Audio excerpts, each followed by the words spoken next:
అందరికీ నమస్కారం. విజయవాడలో కేశినేని బ్రదర్స్ అంటే ఒక ప్రత్యేక స్థానం ఉంది. రాజకీయాల్లో పొలిటికల్ లీడర్ నాలుక ఎప్పుడేం మాట్లాడుతుందో కూడా తెలియని పరిస్థితి. సో కేశినేని బ్రదర్స్ ఒకళ్ళ మీద ఒకళ్ళు 2024లో కూడా పోటీ చేసుకోవటం జరిగింది. కేశినేని నాని వైసీపీ తరఫున కూడా విజయవాడ ఎంపీగా పోటీ చేశారు. కేశినేని చిన్ని కూటమి అభ్యర్థిగా కూడా బరిలోకి దిగటంతో కేశినేని నానిని 2 లక్షలకు పైగా ఓట్లతో కూడా చిన్ని ఓడించడం జరిగింది. ఇప్పుడున్న పరిస్థితుల్లో కేశినేని నాని ఓటమి తర్వాత కూడా గత ఏడాది జూన్ 10వ తేదీన తాను రాజకీయ సన్యాసం చేస్తున్నట్టుగా కూడా ప్రకటించడం జరిగింది.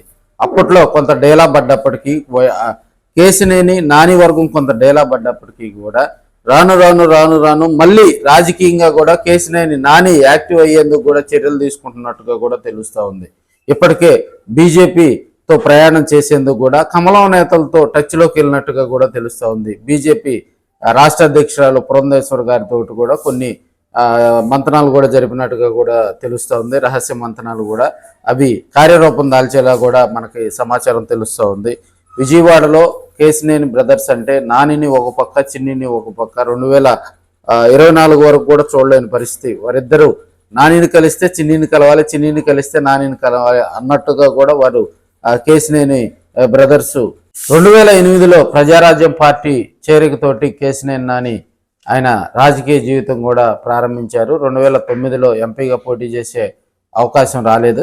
అయితే 2013వ సంవత్సరంలో కూడా ఆయన చంద్రబాబు నాయుడు గారితో కూడా పాదయాత్రలో టీడీపీ కండువు కప్పుకోవటం జరిగింది. అక్కడి నుంచి కేశినేని నాని ప్రయాణం రాజకీయంగా కూడా 2014, 2019లో విజయవాడ ఎంపీగా కూడా ఆయన తిరుగులేని నేతగా కూడా గెలవటం జరిగింది. అయితే రెండవసారి ఎంపీగా గెలిచినప్పుడు 2019లో తెలుగుదేశం పార్టీ గవర్నమెంట్ రాకపోవడంతో కూడా ఆయన క్రమేపీ వైసీపీకి దగ్గర అవుతూ వచ్చాడు. అయితే కేశినేని చిన్ని మాత్రం తెలుగుదేశం పార్టీని అంటిపెట్టుకొని ఉండటం జరిగింది. 2024లో కేశినేని నాని వైసీపీలో చేరటం, ఆయన విజయవాడ ఎంపీగా కూడా వైసీపీ తరఫున పోటీ చేయడంతో కేశినేని చిన్ని అదే స్థానంలో అన్నను ఓడించడం జరిగింది.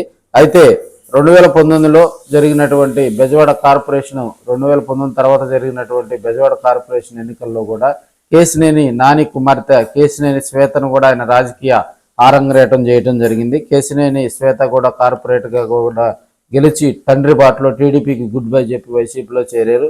అయితే రాజకీయంగా కూడా తన కూతురుకు మంచి భవిష్యత్తు ఇవ్వాలని, తాను కూడా కార్యకర్తలకు అందుబాటులోకి రావాలని చెప్పి కూడా కేశినేని నాని పొలిటికల్గా రీఎంట్రీకి సిద్ధం ఉన్నట్టుగా కూడా తెలుస్తుంది. మరి బీజేపీలోకి చేరతారా లేకపోతే జనసేనలోకి చేరతారా అనేది కూడా మరి కొన్ని రోజుల్లో క్లారిటీ రానుందని కూడా మనం తెలియజేసుకోవచ్చు.